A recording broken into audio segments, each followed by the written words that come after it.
Breaking news overnight, Toledo residents forced out of their apartments after a fire ripped through a complex. Police investigating a double shooting in a Toledo neighborhood. We were there last night. We've got a live report for you this morning. And it is tax day today. Toledo's main post office is staying open later to accommodate last-minute filers.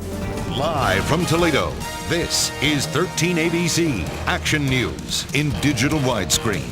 All right, but right out of the gate, we're going to start with that breaking news, that fire overnight in that Toledo apartment complex. Started about 2 o'clock this morning, and we were out there at the scene when everything got going at the Pine Place Apartments on the 2600 block of Tremainsville Road. 13 ABC's Jennifer Gerald live there right now, where there's still a lot of activity at the scene. Jen.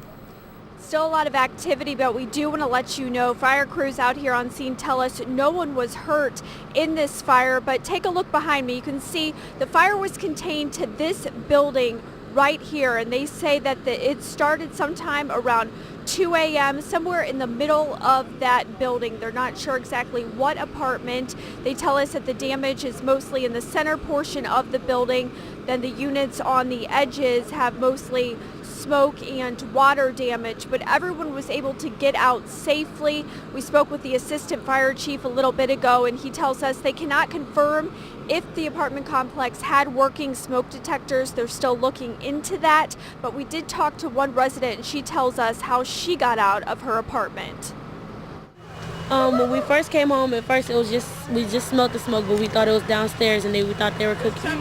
And then she woke me up and told me to get the door because we heard bamming. It was a lot of bamming, and I went to the door and nobody was there. And then I opened it and there was just smoke everywhere.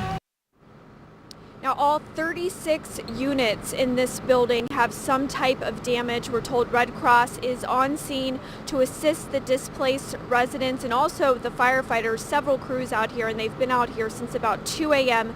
this morning. So they will stay out here until everything is complete. They tell us they're still working on getting some hot spots taken care of right now. Reporting live in Toledo, Jennifer Gerald, 13 ABC Action News. Coming up on 6:03. Yep, time now to check in on your weather and traffic together every 10 minutes. We got Jay Bursch back in the outdoor storm lab this morning. Good morning, Jay. Morning, very comfortable out here. Temperatures already rising. We were in the mid 40s here in the storm lab, upper 40s, and most of us, this is one of the cooler locations, already in the lower 50s. Here's a look at live Doppler 13,000, showing that let's say big jump in temperatures down south of us near Findlay, mid 50s, and you head northward even from about Lambertville to Monroe, you lose more than 10 degrees. That's not that far, so that's the warm air streaming in. Once it gets here today, it'll stay with us for at least a day and a half. Here's our forecast today. Highs approaching 80. It'll be a breezy day, a sunny day. Southwest winds at 10 to 20. Let's check the drive now on this Thursday. It's the weekend eve. Here's Andy McKay, AAA Time Saver Traffic. Thanks, Jay. Good morning, everybody. As we look at our live action cam network, this is our Maumee camera from the Baymont Inn. Looking over Dessel Drive, Salisbury Road right now. As far as accidents are concerned, we are looking pretty good for your morning commute. And we have a continuation of a closure that's going to last throughout the weekend. Hill Avenue closed between Centennial and Crissy, and you'll need to detour that by using Nebraska. Crews are hoping to have this reopened by Monday, but in the meantime and over the weekend, expect some delays along Hill Avenue. I'm Andy McKay with your AAA Time Saver Traffic. And now continuing coverage of a breaking news alert. We were the first to bring you last night at 11 o'clock. 2 people were rushed to the hospital after they were shot in the head. It happened on the 300 block of Islington in Toledo after about 10 o'clock last night. 13 ABC's Elizabeth Choi is live with the latest.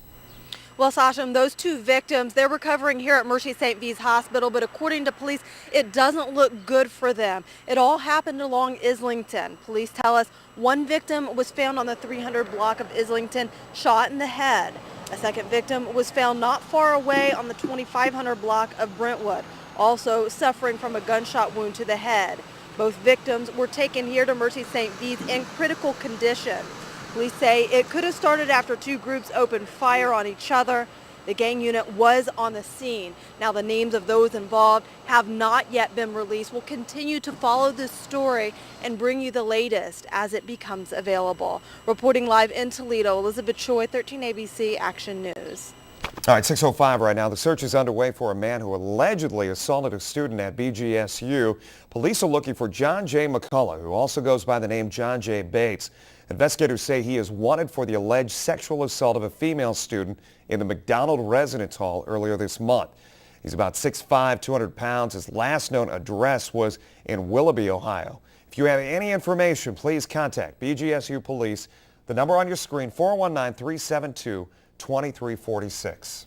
Just a reminder, the deadline to file your taxes is today. Tonight by midnight, Americans must have their taxes postmarked or submitted to Uncle Sam. H&R Block's Manhattan office is open through midnight tonight, offering 24-hour help to anyone who has those last-minute questions. Now, if you're trying to get out there and mail something today, Toledo's main post office, downtown Toledo on St. Clair Street, will be open from 9 to 7 p.m. today. They'll also have that street service drop-off, which they do on tax day. That's available until 11 p.m. Lucas County's new dog warden is on the job. Julie Lyle worked at a humane society in the Upper Peninsula for 7 years. She says she worked her way up from a volunteer to shelter manager there. A major issue right now here locally is the pit bulls and the laws that regulate them in Toledo.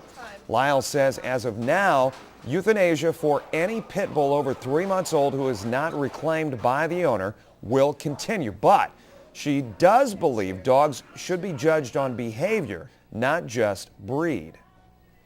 I would like to see us move eventually down a road that says if you are a safe, adoptable dog, we will do the darndest we can to place you in a home that's been screened. Lyle says she will work hard to decrease the euthanasia rate, but warns that it will continue to be a necessary means in many cases. 6:07 right now. Here's a check of stories that are new this morning. An erupting volcano in Iceland is affecting European air travel today. British officials say that drifting ash clouds are actually causing a threat to aircraft. So far, flights at 3 airports in Scotland, as well as at least 150 flights at London's Heathrow Airport, have been cancelled.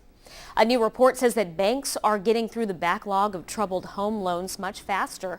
Realty Track says there were a record number of homes lost to foreclosure in the first 3 months of this year. The monitoring firm also says that a growing number of homes are facing foreclosure right now.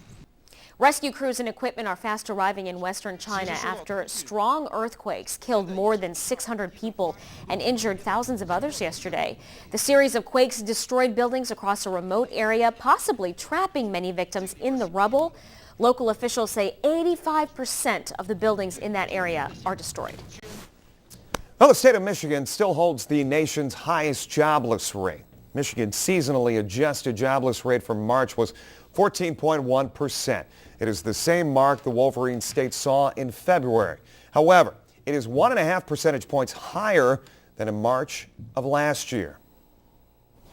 Still ahead, we told you about this yesterday. Consumer Reports put out a rare warning about a Lexus SUV. I'll tell you what the automaker is now doing about other SUV models.